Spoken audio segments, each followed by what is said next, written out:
وقضى ربك ألا تعبدوا إلا إياه وبالوالدين إحسانا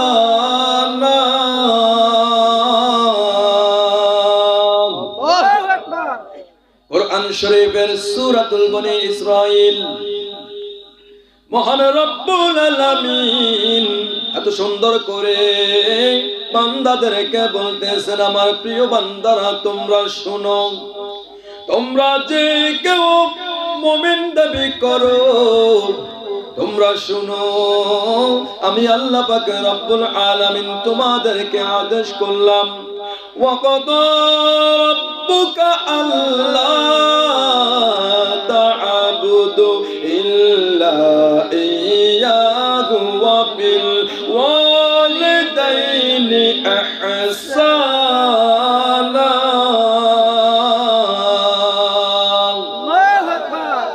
এই পৃথিবীর জমিনে সর্বপ্রথম তোমাদেরকে আমি আল্লাহ বলতেছি, তোমরা আল্লাহ ব্যতীত এই দুনিয়ার জমিনে আর কারো ইবাদত করো না। সুবহানাল্লাহ। আল্লাহ ছাড়া কাউকে মালিক বলে মেনো না। আল্লাহ মালিক, আল্লাহ খালিক, আল্লাহ রব, রব্বুল আলামিন। তোমরা একমাত্র কেবলমাত্র শুধুমাত্র মহান রব্বুল আলামিন ব্যতীত অন্য কারো কাছে ইবাদতের মস্তক নত করতে পারবে না। সুবহানাল্লাহ। তোমরা শুধুমাত্র কেবলমাত্র ইবাদত করবে আমি আল্লাহ। আমি আল্লাহ পাক রব্বুল আলামিনের ইবাদতের পর তোমাদের উপরে ফরজ করে দিলাম সর্বপ্রথম আমার ইবাদত।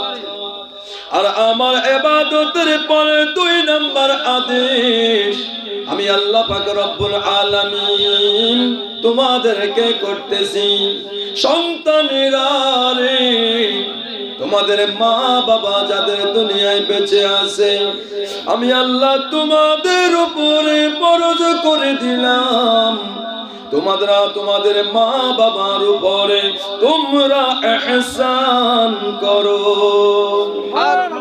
তোমরা ইহসান করো, মা বাবার উপরে তোমরা মহব্বত দেখাও, ইহসান করো, তাদের পরিপূর্ণ হক আদায় করো।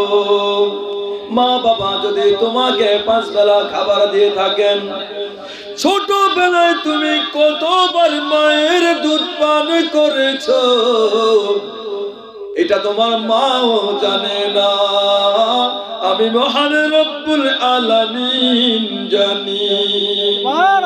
তোমার মায়ের শরীরের রক্তগুলোকে আমি আল্লাহ রব্বুল আলামিন দুধ বানিয়ে তোমাকে পান করিয়েছি। কিছুক্ষণ পর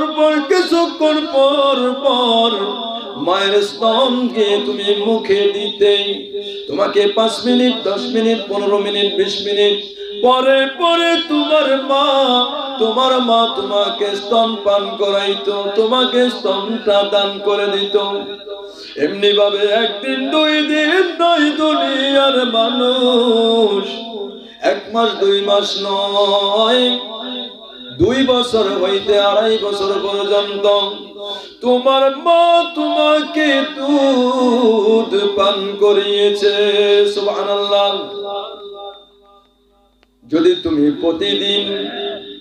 প্রতিদিন আধা লিটার করে দুধ পান করো, তুমি হিসাব করে দেখো কতগুলো দুধ পান করেছো তোমার মায়ের। আল্লাহ পাক রব্বুল আলামিন বলেন, সেই ইহসানের কথা তোমাকে বললাম, তোমার যতটুকু সামর্থ্য আছে ততটুকু দিয়ে তোমার মা বাবার সাথে ইহসান করো। যদি প্রয়োজন হয় তোমার জীবনটা দিও, যদি তোমার মা বাবার ইহসান করতে পারো তাও করে দাও। কারণ হলো রিদার রব্বু ফি রিদাল ওয়ালিদাইন ওয়া সাখাতুর রব্বি ফি সাখাতিল ওয়ালিদাইন।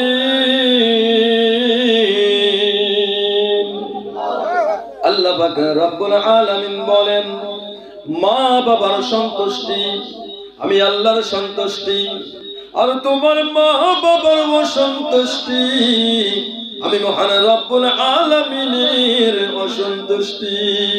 যদি আল্লাহকে খুশি করতে চাও, যদি আল্লাহকে রাজি করতে চাও, যদি আল্লাহকে সন্তুষ্ট করতে চাও, সন্তানেরা রে, তোমরা তোমাদের মা বাবাকে খুশি করো। তোমার মা তোমার বাবা বৃদ্ধ হয়ে গেছে, তোমার বাবা ছোটবেলায় তোমাকে নিয়ে কত কষ্ট করেছে। এই শীতের মধ্য দিয়া যাদের সন্তান আছে, যারা এখন যুবক, যাদের সন্তান আছে, তোমরা একবার চিন্তা করে দেখো তোমার সন্তানের জন্য তোমার কেমন দরদ। এই শীতের মধ্যে তোমার সন্তানের সুখের জন্য তুমি রাস্তায় গাড়ি নিয়ে নেমে যাও, তুমি দোকানপাটে ব্যবসা করার জন্য লেগে যাও, তুমি জমিনে কাজ করার জন্য ছড়িয়ে যাও।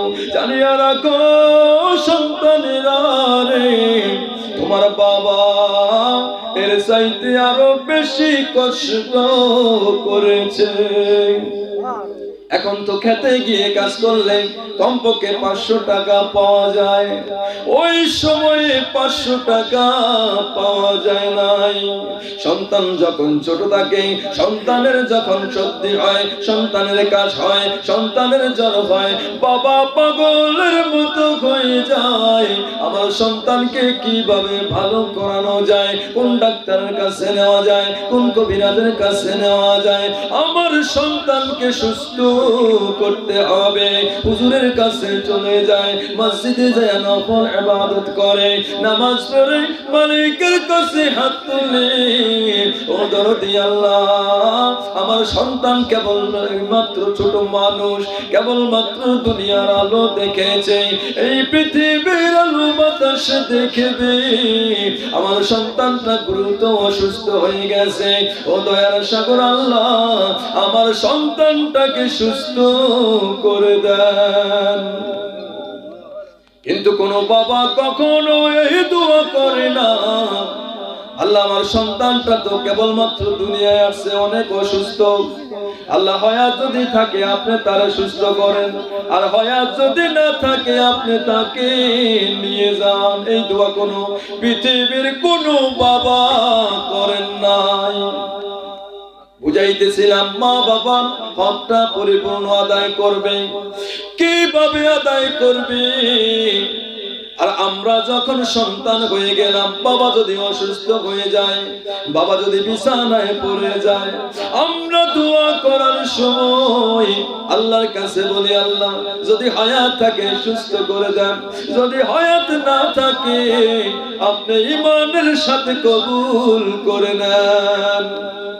দোয়া কিন্তু দুইটা, সন্তানের জন্য কোনো বাবাই দোয়া করে না।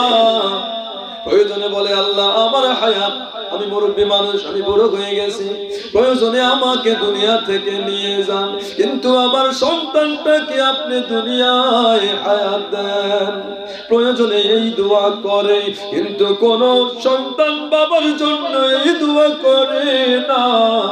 আল্লাহ আমার হায়াত আমার বাবাকে দিয়ে দিলাম, আল্লাহ আমার হায়াত গুলো, আমি এখনো যুবক রয়েছি, আমার বাবা বৃদ্ধ হয়ে গেছে, আমি দুনিয়া থেকে যদি চলে যাই কোনো আপত্তি নাই, আমার বাবাকে আপনি দুনিয়ায় বাঁচিয়ে রাখেন। এই দোয়া করে না? করে না? করে না। কিন্তু সন্তানেরা বাবার জন্য এমন দোয়াটাই করে, কি করে না? না না, বেশি অসুস্থ হইলে আল্লাহ যেন ঈমানের হালতে নিয়ে যায়, এই দোয়াটাই করে।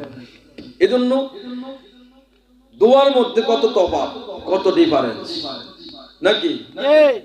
আপনাকে আমাকে সুস্থ করার জন্য মা বাবা পাগল হয়ে যায়, কত দৌড়াদৌড়ি করে, আমাদেরকে সুস্থ করানোর জন্য ডাক্তারের কাছে নিয়ে যায়, কিন্তু বাবার শরীরে রোগের অভাব নাই।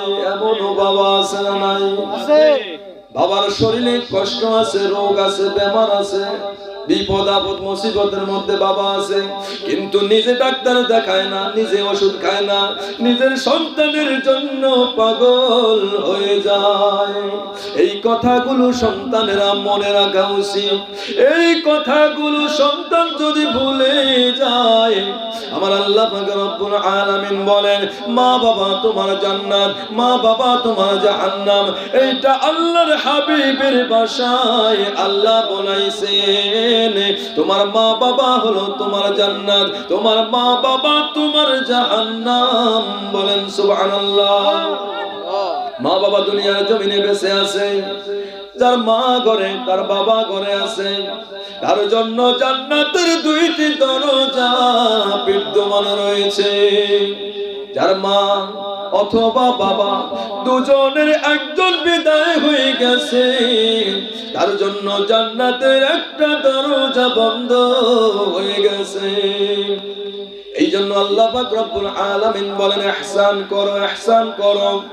তোমার মা বাবা তোমার উপরে যেমন ইহসান করেছে, তোমরা তার চাইতে আরো বেশি ইহসান করো।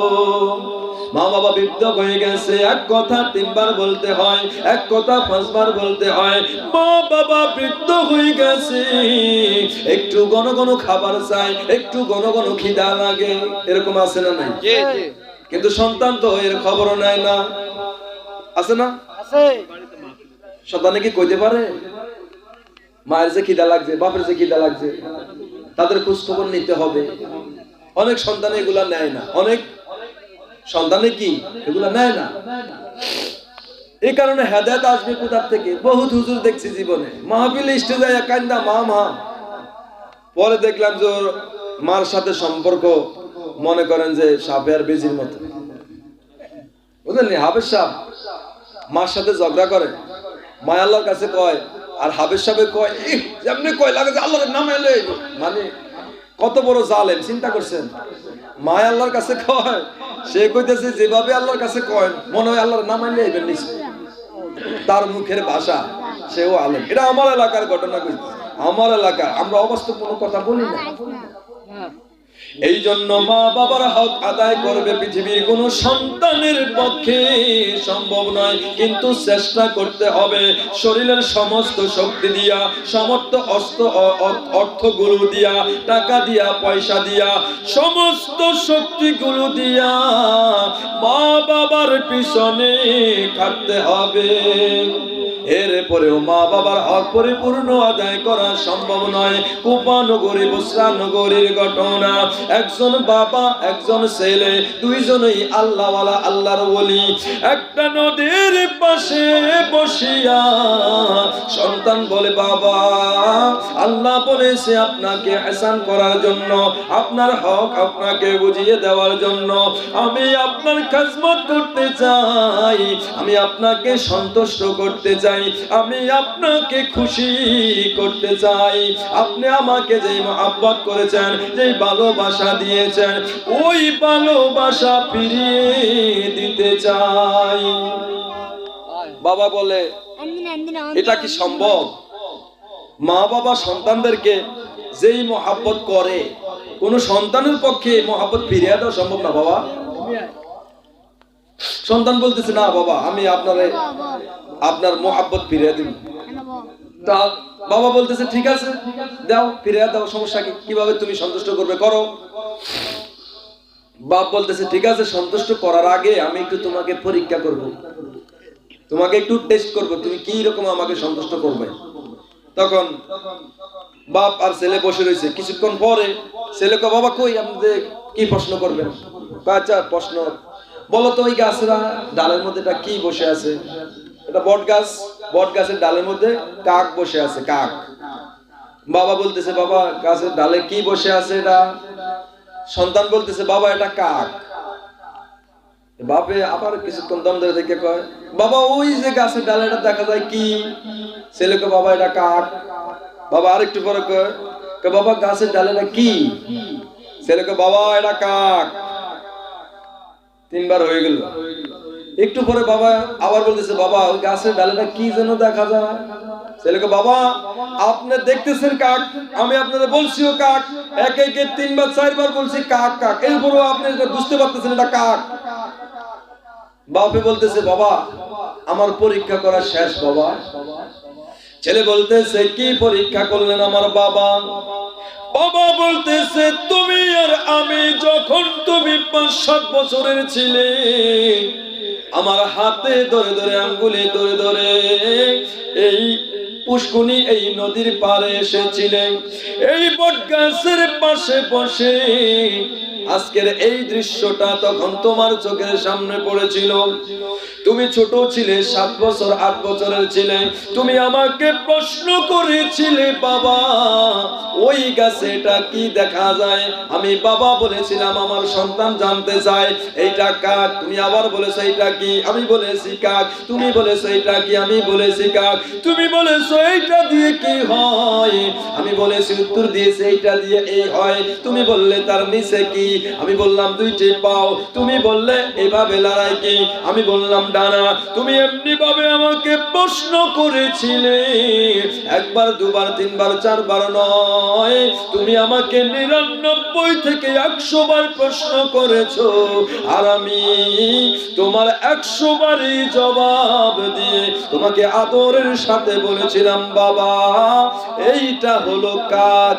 কারণ আমার মনের মধ্যে ছিল আমার সন্তানটা এখনো ছোট, আমার সন্তান জানতে চায়, আমার সন্তানকে জানাতে হবে, আমার সন্তান বুঝতে চায়, আমার সন্তানকে বুঝাতে হবে, ও শিখতে চায়, ওকে শিখাতে হবে। তুমি যতবার আমাকে প্রশ্ন করেছো, আমি বাবা ততবার তোমার উত্তর দিয়েছি, একটা বারও মেজাজ খারাপ করি নাই।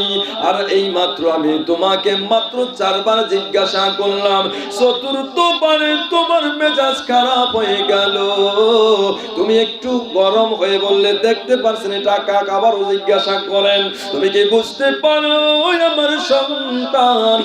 মার বাবা সন্তানদেরকে যেমন আদর স্নেহ ভালোবাসা যেমন মহব্বত করে, পৃথিবীর কোন সন্তান সেই মা বাবার স্নেহ ভালোবাসা কখনো ফিরিয়ে দিতে পারে না। নারে তাকবীর, নারে রিসালাত, আহলে সুন্নাত ওয়াল জামাত, মাওলানা বেলায়েত হোসেন চাঁদপুরি সাহেব। তাহলে মা বাবার কথা আমরা কি বুঝি? সূরাতুল বনি ইসরাঈলের 22 থেকে 24 নম্বর আয়াতে কারিমা, ইম্মা ইয়াবলুগান্না ইনদাকাল কিবরা আহাদুহুমা আও কিলাহুমা ফালা তাকুল লাহুমা উফফিন ওয়ালা তানহারহুমা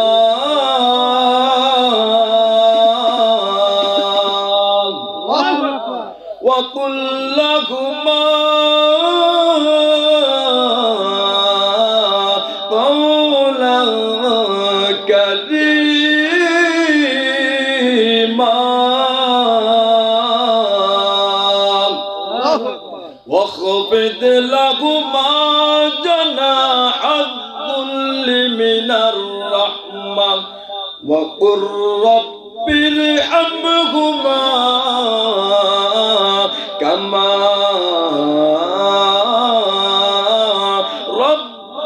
ربياني صغيرا।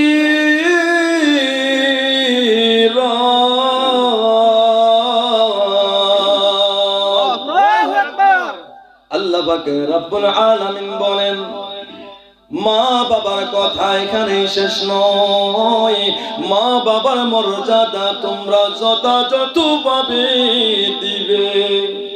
তোমারা মা বাবা তোমাদের সামনে জীবিত, আর পৃথিবীর সন্তানেরা রে তোমরা তোমরা তাদের সামনে যেন মৃতর মতো থাকো। মা বাবার সামনে মাথাটা উঁচু করে রাখিও না, মা বাবার সামনে সিনা টান টান করে দাঁড়ায়ও না, মা বাবার সাথে কথা বলতে গিয়া তোমরা উচ্চ আওয়াজে কথা বলো না। সুবহানাল্লাহ। আল্লাহ পাক রব্বুল আলামিন মা বাবার সামনে কি আলোচনা করলেন? দুনিয়ার সন্তানেরা মা বাবা যদি বৃদ্ধ হয়ে যায়, যদি অসল হয়ে যায়, যদি অসুস্থ হয়ে যায়, যদি বেহুশ হয়ে যায়, মা বাবার চরণে, মা বাবার কথাবার্তায়, মা বাবার ব্যবহারে তোমরা কখনো উহ বা আহ শব্দ করো না। জানো মা আমরা আর পারি না, এইরকম কথাটাও তোমরা আহ বলো না। অথবা তোমাদের কথার কারণে তোমাদের মা এবং বাবা তারা যেন আহ শব্দ করে না। ওয়ালা তানহারহুমা, ধমক দিয়া কথা বলো না, জোরে জোরে কথা বলো না, আওয়াজ বৃদ্ধি করে কথা বলো না। ওয়া কুল্লাহুমা কাওলান কারীমা। আল্লাহু আকবার। আল্লাহ বলেন কথা বলো মা বাবার সাথে নরম ভাষায়, কথা বলো মা বাবার সাথে ভদ্র ভাষায়, কোমল ভাষায়, আদবের সাথে, মুহাব্বতের সাথে। আমি মহান রব্বুল আলামিন তোমাদেরকে আদেশ করেছি মা বাবার সাথে এমন আচরণ করবে যদি মা বাবা খুশি হয়ে যায় আমি আল্লাহ খুশি, আর মা বাবা যদি নারাজ হয়ে যায় আমি মহান রব্বুল আলামিন নারাজ হয়ে যাব। আমি খুশি হলে তুমি যাবে জান্নাতে, আমি আল্লাহ নারাজ হলে তোমার স্থান হবে জাহান্নামে। লক্ষ কোটি নামাজ, লক্ষ কোটি রোজা, লক্ষ কোটি হজ, লক্ষ কোটি ইবাদত বন্দেগী, আমার আল্লাহ বলেন তোমাকে জাহান্নামের আগুন থেকে বাঁচাইতে পারবে না। মা বাবা যদি দুনিয়া থেকে থাকে তাদের জন্য এমন আচরণ করবেন। وَخْفِضْ لَهُمَا جَنَاحَ الذُّلِّ مِنَ الرَّحْمَةِ। আল্লাহ পাক রব্বুল আলামিন বলেন দুনিয়ার সন্তানেরা তোমার মা বাবা যখন দুর্বল হয়ে যায়, অসহায় হয়ে যায়, বৃদ্ধ হয়ে যায়, বার্ধক্যে চলে আসে, বিছানায় পড়ে যায়, আমি আল্লাহ পাক রব্বুল আলামিন বললাম তোমরা তোমাদের রহমতের ডানা তোমাদের মা বাবার জন্য বিছিয়ে দাও। সুবহানাল্লাহ। আখফিদ লাহুমা জানাহাদ যুল্লি মিনার রাহমান। আল্লাহ পাক রব্বুল আলামিন বলেন তোমাদের ডানাগুলো মা বাবার খাজমতে বিছিয়ে দাও। সুবহানাল্লাহ। মানুষের ডানা হয় না, মানুষের হাত হয়, কিন্তু আল্লাহ ডানা ব্যবহার করেছেন। আমার আল্লাহ বুঝাইতে চাইলেন যেই পাখিগুলো তাদের সন্তানদেরকে ডানা দিয়ে আগলাইয়া রাখে, তোমরা তোমাদের মা বাবাদেরকে ওই রকম পাখির মতো ডানা দিয়া আগলাইয়া রাখবে। সুবহানাল্লাহ। মা বাবা যখন দুনিয়া থেকে বিদায় হয়ে যাবে, যখন মা বাবা ইন্তেকাল করে ফেলবে, আমি আল্লাহ পাক রব্বুল আলামিন এরপরেও তোমাদেরকে দোয়া শিখাইলাম। মা বাবার কবরের কাছে গিয়া আমি আল্লাহ পাক রব্বুল আলামিনের কাছে তোমরা রহমতের দোয়া করো। وَخْفِضْ لَهُمَا جَنَاحَ الذُّلِّ مِنَ الرَّحْمَةِ وَقُل رَّبِّ ارْحَمْهُمَا كَمَا رَبَّيَانِي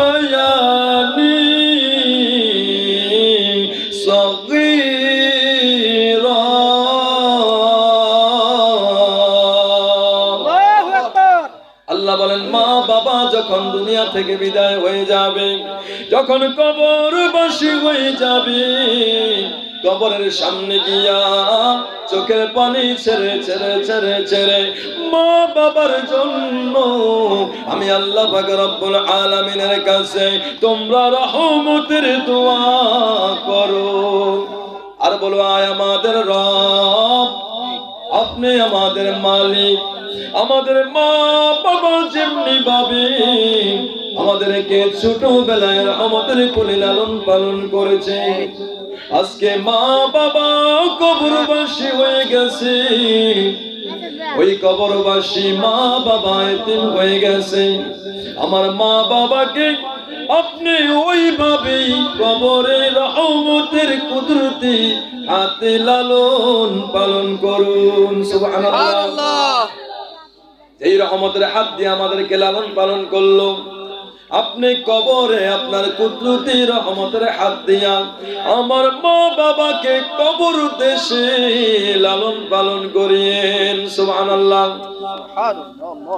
তো আমাদের কি বুঝে আসতেছে বাবারা? নারে তাকবীর, নারে রিসালাত, আহলে সুন্নাত ওয়াল জামাত, পবিত্র ঈদে মিলাদুন নবী, মিলাদ ও কিয়াম যেখানে আমরা আছি সেখানে, নবীজি আকীদা যেখানে আমরা আছি সেখানে, ওয়াজ মাহফিল যেখানে আমরা আছি সেখানে, ওলি আউলিয়া যেখানে আমরা আছি সেখানে।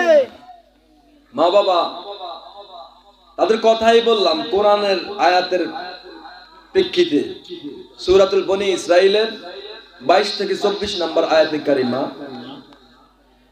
এর প্রসঙ্গে অনেক গজল আসতো, আবার অনেক ঘটনাও কি আছে, এগুলার